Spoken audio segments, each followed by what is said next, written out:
नमस्कार साथियों, मैं आपका दोस्त लेखक मोटिवेशनल स्पीकर डॉक्टर उज्जवल पाटनी।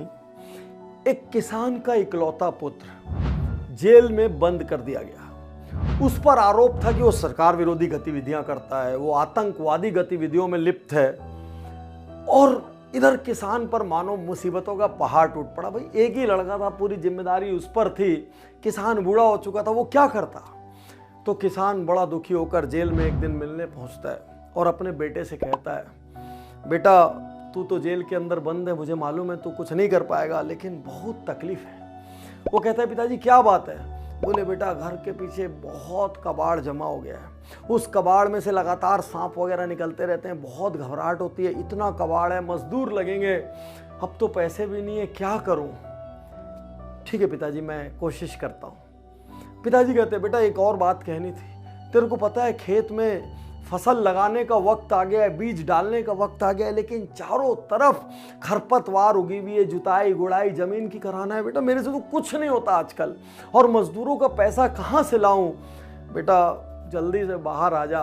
और ये कहकर पिता के दो आंसू गिर गए। और ये कहानी आज मैं किन के लिए सुना रहा हूं, जिनके जीवन में कोई चैलेंज है, कोई प्रॉब्लम है, रास्ता नहीं नजर आ रहा है, कोई अपॉर्चुनिटी है मगर उनको एनकैश नहीं कर पा रहे हैं, संसाधनों का अभाव है, पैसे का अभाव है, नेटवर्क का अभाव है, और ऐसा लग रहा है पता नहीं रास्ता कैसे निकलेगा।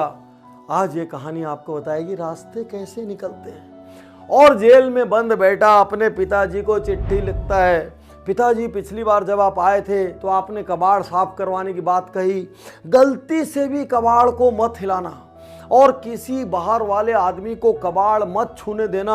मैंने उसके पीछे कुछ चीजें छुपा कर रखी है, बाहर आ गई तो अनर्थ हो जाएगा। और अचानक 3 दिन बाद उसके पिताजी के घर पे खूब सारे सिपाही आ धमकते हैं, पूरा कबाड़ उलट पुलट करते हैं, पूरा निकाल के फेंक देते हैं, और देखते ही देखते वो हिस्सा साफ हो जाता है।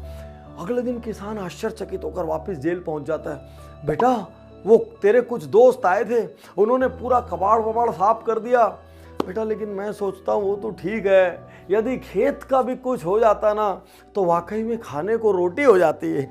बेटा कहता है, पिताजी आप जाइए, वो भी हो जाएगा।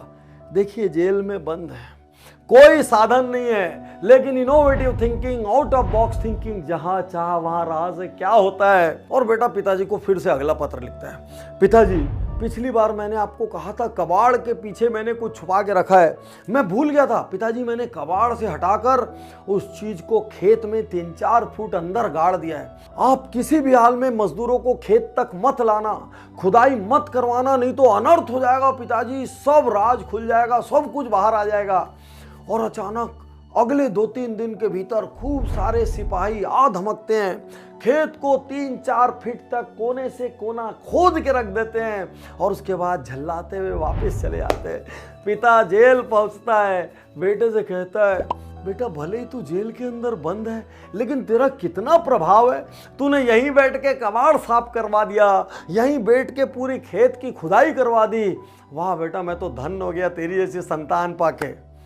अब यदि यहाँ आपको समझ आ गया हो कि मामला क्या हुआ तो कमेंट बॉक्स में जरूर लिखें। बाकी आपसे कहना चाहता हूँ, दुनिया में 2 ही किस्म की समस्याएं मेरे दोस्त, एक वो जिनका कोई ना कोई हल है, और एक वो जिनका कोई हल नहीं है। या ऐसा कह लें, वो समस्याएं जिनको कोशिश करके आप नियंत्रण में लेके सॉल्व कर सकते हैं, और वो समस्याएं जिनको आप कितनी भी कोशिश कर लें वो आपके नियंत्रण के बाहर है।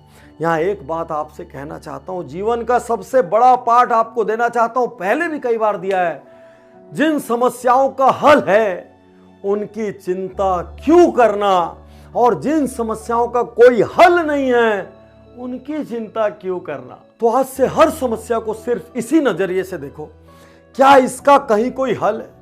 वो हल पैसा हो, वो हल शहर छोड़ना हो, वो हल मेहनत करना हो, वो हल अपमान सहना हो, वो हल कुछ नया सीखना हो, वो हल मेरे जैसे कोच के पास आके मिलना हो, चाहे जो हल हो। यदि हल है तो हल की तरफ बढ़िए, यदि हल नहीं है तो उसको अपने दिमाग से डिलीट कीजिए, डंप कीजिए।